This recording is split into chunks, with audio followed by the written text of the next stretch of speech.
Hello there. So, this is a view of my main floor. There's all these pockets of clutter, and I'm so sick and tired of it because as a parent, sometimes life is so busy, and this is our table. There's so much going on, and I need to get rid of it. It just builds up because I used to be so busy, and this is just a result of over the past 6 to 10 years.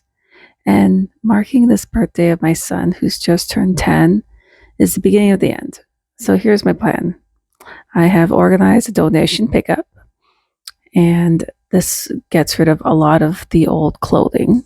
Let's get it done. So I woke up early, really early, to get this done, to make sure I had enough energy and time.